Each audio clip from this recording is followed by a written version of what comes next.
Welcome back to the final installment of the big 3 questions being asked by our clients, and truly some of the most important updates that you need to hear right now. I'm Shannon Ellison with the Walker team, and since we have all of this negativity surrounding us about the housing market in the media, let's focus on the shining star of the housing market.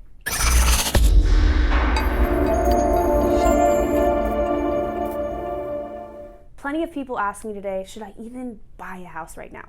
Homeownership is truly a long-term game, and today I'm going to talk about how it wins over time, especially when compared to renting. Let's start by taking a look at this data in a quote by Odetta Kushi. This is a major financial cushion for those that are homeowners, and these are national numbers which would be adjusted quite a bit up locally. So why is this so important? Well, check out this quote from Selma Happ about the security homeowners will have in the event of a continued economic downturn.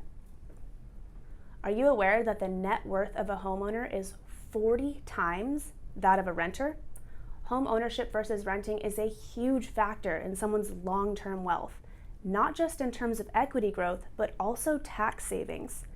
So how does all of this affect the current market? We're not set up for a wave of foreclosures by any means, but what we do know is that people in a tough financial situation will have a safety net, and those that bought at the previous peak in March or April have controlled payments due to the crazy low interest rates back then. As a matter of fact, the stock market high and fear of increasing rates helped fuel that spring appreciation spike. Let's spend a little time on this graphic since there are so many important talking points. The average gain in home equity from early 2021 to early 2022 was $60,000 nationally.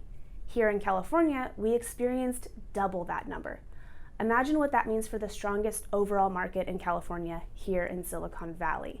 Additionally, something that is really interesting is if you compare our rise in California to the average national gains.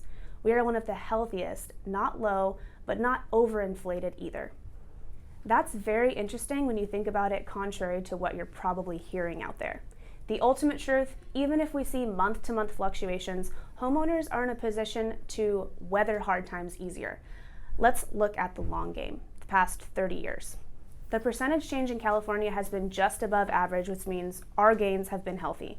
Homeownership always wins over time. In a 30-year period and all of the ups and downs that we've gone through over that period, equity has still gone up 319% right here in our Golden State. What does this tell you? One word: sustainability. History doesn't always repeat itself, but we can certainly learn from it. The alternative is rent, and over 30 years, rents have increased over 300%. The real crisis is actually renting right now, as inflation has caused dramatic increases in monthly payments, and landlords are passing the costs right on to tenants. Outside of the obvious financial benefits, homeownership also changes lives.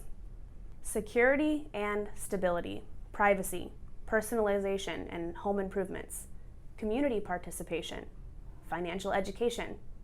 It's even been tied to health benefits.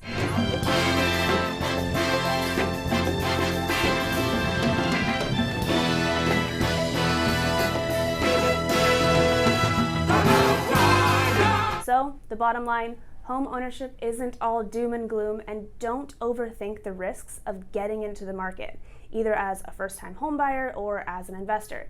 As always, I'm Shannon with the Walker team of Intero, here to educate and navigate, not speculate and fabricate. Follow me on YouTube and be sure to see the first 2 deep dive videos in the series, Will Mortgage Rates Keep Rising? And What is Happening to Home Prices? Thanks for joining me.